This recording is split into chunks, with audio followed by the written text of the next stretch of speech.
నమస్సర్వేభ్య. ఇంతకుముందు మనం దిలీపుని యొక్క పరిపాలన దక్షతను గురించి కొన్ని విషయాలు తెలుసుకున్నాం. ఇప్పుడు మరికొన్ని విషయాలు తెలుసుకుందాం. ముందుగా శ్లోకాన్ని పరిశీలిద్దాం. స్థిత్యై దండయతో దండ్యాన్ పరిణేతు ప్రసూతయే అప్యర్థకామౌ తస్యాస్తాం ధర్మాయైవ మనీషిణః. స్థిత్యై దండయతో దండ్యాన్ పరిణేతు ప్రసూతయే అప్యర్థకామౌ తస్యాస్తాం ధర్మాయైవ మనీషిణః. స్థిత్యై అంటే లోకము యొక్క స్థితి కొరకు దండ్యాన్ దండింపదగిన వారిని దండయతః దండించేవాడు,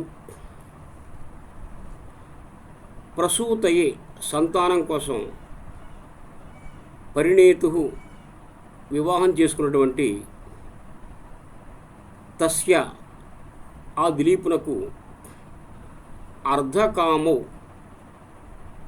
అర్ధము కామము అనేటువంటి రెండు పురుషార్థాలు ధర్మాయైవ ధర్మము కొరకే ఆస్తాం అయినవి ఉన్నవి. అంటే ఆ దిలీపుడు దోషుల్ని శిక్షించేవాడు. ఎందుకంటే లోకము యొక్క రక్షణ కోసం. దోషుల్ని కనుక శిక్షించకపోతే ఈ లోకం ఇలా ఉండదు. అందువల్ల దోషుల్ని శిక్షించాలి. ఇంతకు ముందే చెప్పాడు, యథాపరాధ దండానాం, అపరాధాన్ని అనుసరించి వాళ్ళు శిక్షలు విధించేవారు. నా విష్ణు పృథివీపతి అని ఒక నానుడుంది. అంటే విష్ణువు యొక్క అంశ లేనిదే రాజు కాలేడు. విష్ణువు యొక్క కర్తవ్యం ఏంటంటే దుష్టుల్ని శిక్షించడం, శిష్టుల్ని రక్షించడం. దుష్ట శిక్షణ, శిష్ట రక్షణ విష్ణువు యొక్క కర్తవ్యం. కాబట్టి విష్ణువంశలో జనించినటువంటి రాజులకు కూడా అది కర్తవ్యం. దుష్టుల్ని శిక్షించాలి, శిష్టుల్ని రక్షించాలి. శిష్టుని యొక్క రక్షించాలంటే శిష్ట రక్షణ దుష్ట శిక్షణ మీద ఆధారపడి ఉంటుంది. అందువల్ల ఆ దిలీప మహారాజు దండింపదగిన వారిని దండించేవాడు. ప్రసూతయే పరిణేతు, సంతానం కొరకే వివాహం చేసుకున్నాడు. ప్రజాతంతుమ్మా వ్యవత్సీత్సి అని వేదం చెప్పింది. అంటే ఈ సంతానం అనేటువంటి తంతుని నిర్విఘ్నంగా కొనసాగేలా చూడు, దీన్ని ఆపద్దు అని. కాబట్టి ఇది కొనసాగాలి. కాబట్టి కేవలం సంతానం కోసమే అతను వివాహం చేసుకున్నాడు, అంతేగాని కామ సౌఖ్యాలు అనుభవించడం కోసం కాదు. అటువంటి మనీషిణః మేధావి అయినటువంటి, బుద్ధిమంతుడైనటువంటి తస్య ఆ దిలీపునకు అర్ధకామౌ అర్ధము కామము అనేటువంటి రెండు పురుషార్థాలు ధర్మాయైవ ధర్మము కొరకే ఆస్తాం ఉన్నవి. కాబట్టి ధర్మబద్ధంగా ఉండేటువంటి అర్ధకామాలు రెండు దోషం లేనివి. భగవద్గీతలో కృష్ణుడు చోట అంటాడు, అదేంటంటే ధర్మావిరుద్ధో భూతానాం కామోస్మి భరతర్షభ. అర్జున, ధర్మానికి విరుద్ధంగా లేనటువంటి కామాన్ని కూడా నేనే అని చెప్పాడు. కాబట్టి అర్ధకామాలు ధర్మబద్ధంగా ఉన్నట్టయితే ఎటువంటి దోషం లేదు. అందువల్ల ఆ దిలీప మహారాజు దండింపదగినటువంటి దోషులను దండించేవాడు లోకం యొక్క స్థితి కోసం, అంతేగాని రాగద్వేషాలతో కాదు. అలాగే సంతానం కోసం వివాహం చేసుకున్నాడు, కామ సౌఖ్యాలు అనుభవించడం కోసం కాదు. అటువంటి అతనికి అర్ధకామాలు రెండు ధర్మానికి అనుకూలంగానే ఉన్నాయి అని చెప్పాడు. మనీష అంటే యుక్తాయుక్త వివేచ జ్ఞానం. యుక్తాయుక్త వివేచన జ్ఞానాన్ని మనీష అంటారు. ఆ మనీష కలవాణ్ణి మనీషి అంటారు. మనీషా అస్య అస్థితి మనీషి. అదే తెలుగులో మనిషి అయింది. అంతేగాని మనీ ఉన్నవాడు షీ ఉన్నవాడు మనిషి కాదు. మనీషా కలవాడిని మనీషి అంటాం. కాబట్టి ఈ శ్లోకం యొక్క తాత్పర్యం ఏంటంటే, కేవలం రాజ్యము యొక్క రక్షణ కోసమే దండింపదగిన వారిని దండించేటువంటి, అలాగే సంతానం కోసమే వివాహం చేసుకున్నటువంటి ఆ దిలీప మహారాజుకు అర్ధకామాలు రెండు ధర్మబద్ధంగానే ఉన్నాయి, ధర్మాన్ని అనుకూలించే నడుచుకున్నవి అని భావం. స్థిత్యై దండయతో దండ్యాన్ పరిణేతు ప్రసూతయే అప్యర్థకామౌ తస్యాస్తాం ధర్మాయైవ మనీషిణః. ఆసీత్ ఆస్తాం ఆసన్, అసభువి భూతిల్లంగ్. ఇది భూతకాలంలో వాడుకునేటువంటి క్రియాపదం. ఆసీత్ ఆస్తాం ఆసన్. ఇక తర్వాత శ్లోకం చూద్దాం. దుదోహగాం సయజ్ఞాయ సస్యాయ మఘవా దివం సంపద్వినిమయేనోభౌ దదతు భువనద్వయం. దుదోహగాం సయజ్ఞాయ సస్యాయ మఘవా దివం సంపద్వినిమయేనోభౌ దదతు భువనద్వయం. సహ ఆ దిలీపుడు యజ్ఞాయ యజ్ఞము కొరకు గాం భూమిని దుదోహ పిదికను. ఆ దిలీప మహారాజు భూమిలో ఉండేటువంటి సంపదలన్నీ పోగు చేసి యజ్ఞం చేశాడు. మఘవ దేవేంద్రుడు సస్యాయ పంట కొరకు దివం స్వర్గమును దుదోహ పిదికను. ఆ ఇంద్రుడు మేఘాల్ని పంపించి వర్షం కురిపించి ఈ భూమిలో పంటలు పండించేవాడు. పంటలు పండడానికి దోహదం చేశాడు. ఈ విధంగా సంపద్వినిమయేన, సంపదల యొక్క వినిమయం చేత, అంటే ఒకరి సంపదను ఇంకొకరు ఇవ్వడం చేత, సంపద్వినిమయేన ఉభౌ వారిద్దరూ దిలీపుడు ఇంద్రుడు భువనద్వయం ఈ రెండు లోకాల్ని, భూలోకాన్ని స్వర్గలోకాన్ని దదతు ధరించిరి అని ఈ శ్లోకానికి తాత్పర్యం. దిలీప మహారాజు ఈ భూమిలో ఉండేటువంటి సమస్త సంపదను పోగు చేసి యజ్ఞాలు నిర్వహించేవాడు. ఆ యజ్ఞాలకు సంతోషించినటువంటి ఇంద్రుడు మేఘాల ద్వారా వర్షాన్ని కురిపించి ఈ భూమిని సస్యశ్యామలం చేసేవాడు. ఈ విధంగా ఒకరి సంపదలు ఒకరికి ఇచ్చుకోవడం ద్వారా వారిద్దరూ ఈ రెండు లోకాలని రక్షించారు అనేటువంటి విషయం ఈ శ్లోకం ద్వారా మనకి తెలుస్తుంది. ఇక ఇప్పుడు దీనికి సంబంధించిన మరో విషయం చూద్దాం.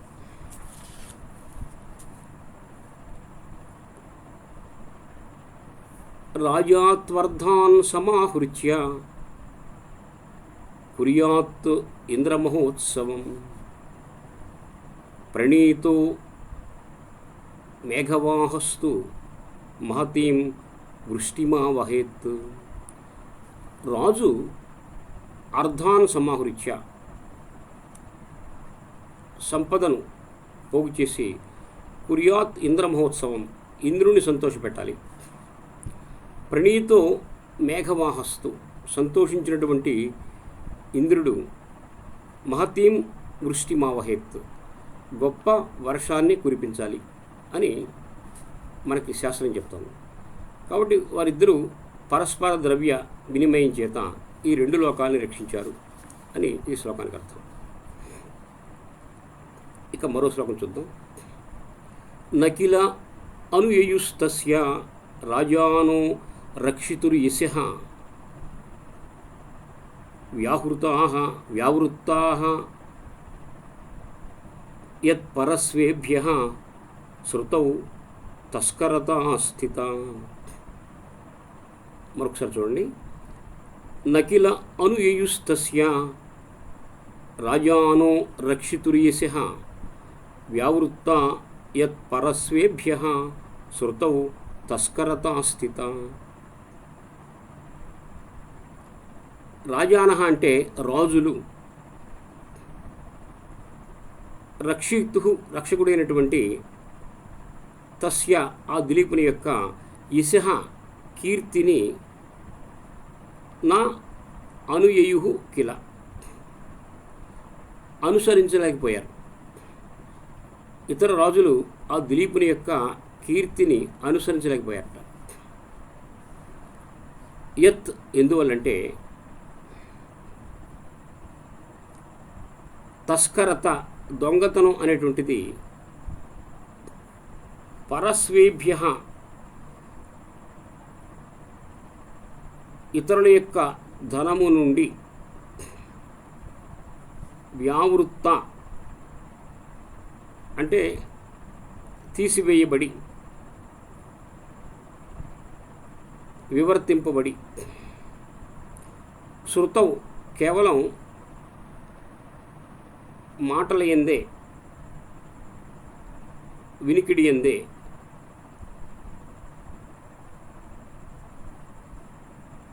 స్థిత ఉన్నది. అంటే ఇతర రాజులు ఆ దిలీపుని యొక్క కీర్తిని అనుసరించలేకపోయారు. దీనికి కారణం ఏంటంటే దొంగతనం అనేటువంటి మాట ఉంది, అది ఇతరుల యొక్క సంపదల నుండి వివర్తింపబడి కేవలం మాటల్లోనే మిగిలిపోయింది. అంటే దొంగతనం అనేటువంటిది లేకపోవడం చేత అతని యొక్క కీర్తిని, అతని యొక్క రాజ్యపాలనా విధానాన్ని ఎవరూ దొంగిలించలేకపోయారు, అనుకరించలేకపోయారు అని మనకి ఈ శ్లోకం ద్వారా తెలుస్తుంది. కాబట్టి అనుకరించడం కూడా కష్టమే అయింది, ఎందుకంటే దొంగతనం అనేటువంటి మాట లేదు. ఆ రఘువంశరాజుల యొక్క కాలంలో దొంగతనం లేదు అనేటువంటి విషయాన్ని కాళిదాసు ఒక చోట చాలా అందంగా చెప్పాడు. అదేంటంటే రఘుమహారాజు రాజ్యం పరిపాలిస్తున్నట్ట.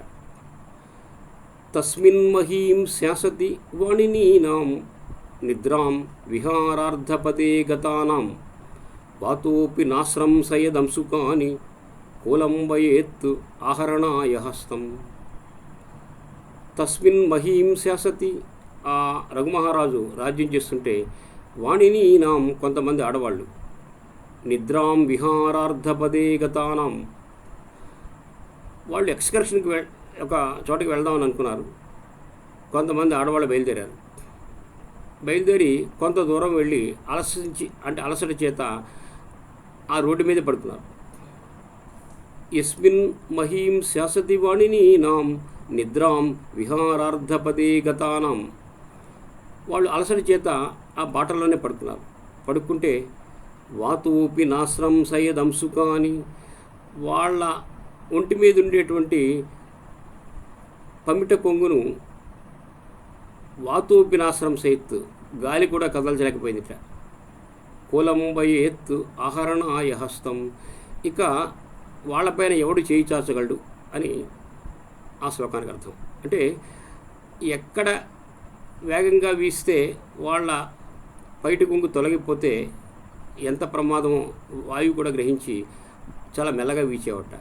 ఇక వాళ్ళపైన చేయి చాచడం కానీ వాళ్ళ దగ్గర ఉండేటువంటి ఆభరణాలు దొంగిలించడం కానీ ఎవడు చేయగలడు అని చెప్పాడు. కాబట్టి అంటే దొంగతనం ఆనాడు లేదు అనడానికి చాలా అందంగా కాళిదాసు ఈ శ్లోకం చెప్పాడు. యస్మిన్ మహీం శాసతి వాణినీనాం నిద్రాం విహారార్ధపదే గతానాం వాతోపి నాశ్రంసయదంసుకాని కూలంబయేత్ ఆహరణాయ హస్తం. ఇక ఆ కాలంలో దొంగతనం అనేటువంటిది కేవలం మాటల్లోనే ఉంది కానీ చేతల్లో లేకపోవడం చేత ఆ దిలీప్ మహారాజు యొక్క కీర్తిని ఎవరూ అనుకరించలేకపోయారు అనేటువంటి చమత్కారాన్ని కాళిదాసు ఈ శ్లోకం ద్వారా మనకి వివరించాడు. నకిల అనుయయుస్తస్య రాజానో రక్షితుర్యశః వ్యావృత్తాః యత్పరస్వేభ్యః శృతౌ తస్కరతా స్థిత. రాజా రాజానౌ రాజానః. రాజుని శబ్దం నకారాంతం, రాజా రాజానౌ రాజానః అని ఉంటుంది. దానికి ఈ శబ్దానికి మనం విశేషం తగిలించుకుని మహారాజ అని వాడినట్లయితే అది రామశబ్దంలో ఉంటుంది. మహారాజ మహారాజు మహారాజ ఇలా చేసుకోవడం వల్ల మనం ఈ భాషను సులభంగా నేర్చుకోవడానికి వీలవుతుంది.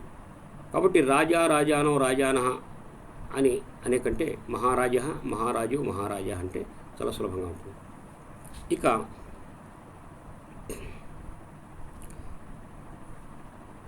మరో విషయం చెప్తున్నాడు, అది ఒకటి చూద్దాం.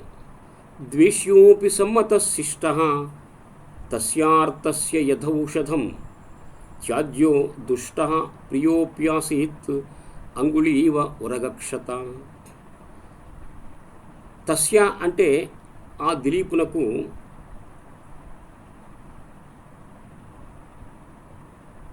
శిష్ట మంచివాడు, ద్వేష్య శత్రువైనప్పటికీ సమ్మత ఇష్టుడే. ఆ దిలీప్ మహారాజు శత్రువు మంచివాడైనా ఆ శత్రువుని ప్రేమించేవాడు.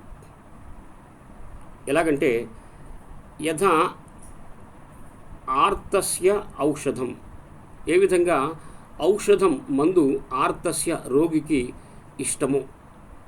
అంటే మందు చేదుగా ఉంటుంది, కొంతమంది మందు తాగుతూనే చచ్చిపోయేవాళ్ళు పూర్వం. అటువంటి చేదు మందు రోగికి ఇష్టమే, ఎందుకంటే రోగాన్ని పోగొడుతుంది కాబట్టి. ఏ విధంగా మందు చేదుగా ఉన్నప్పటికీ రోగికి ఇష్టమో అదేవిధంగా ఆ దిలీపుడికి శత్రువు మంచివాడైతే అతనికి ఇష్టుడే. మంచివాడైతే చాలు, శత్రువైనా ప్రేమించేవాడు. ఇక త్యాజ్యో దుష్టః ప్రియోప్యాసీత్ అంగుళీవ ఉరగక్షత. ప్రియ అంటే మిత్రుడు, బంధువు. దుష్టుడైతే త్యాజ్య విడిచిపెట్టేవాడు. ఎలాగంటే అంగుళీవ ఉరగక్షత. ఉరగా పాము చేత, క్షత కరవబడినటువంటి అంగుళీవ, అంగుళి వలె. వేలు మనకి ఇష్టమే, ఆ వేలిని పాము కరిచింది కాబట్టి ఆ విషం పోయే వరకు ఆ వేలు మనం దూరంగా ఉంచుతాం. అదేవిధంగా తన యొక్క బంధువు చెడ్డవాడైతే అతన్ని దూరంగా ఉంచేవాడు. ఈ శ్లోకాన్ని మరొకసారి మరి అర్థం చూద్దాం. ఆ దిలీపునకు ఏ విధంగా రోగికి చేదైన మందు ఇష్టమో అదేవిధంగా శత్రువు మంచివాడైతే ఇతను ఇష్టపడేవాడు. అలాగే ఏ విధంగా పాము కరిచినటువంటి వేలు అది మనదే అయినప్పటికీ ఏ విధంగా దాన్ని విసర్జించాలో అదేవిధంగా బంధువు కానీ మిత్రుడు కానీ దుష్టుడైతే అతన్ని విడిచిపెట్టేవాడు అని ఈ శ్లోకం యొక్క అర్థం.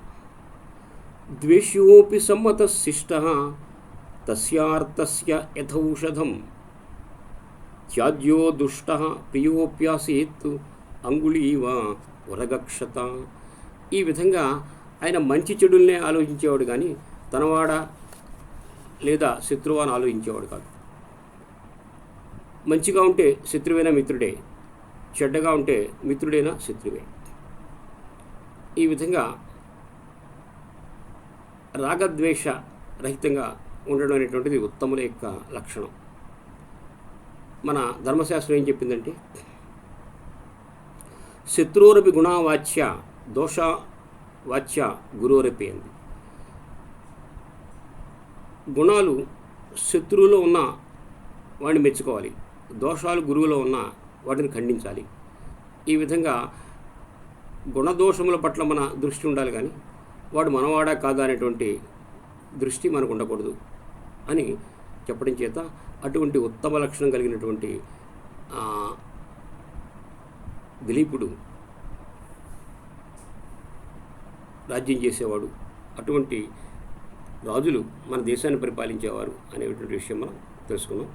తర్వాత ఈ దిలీపుని యొక్క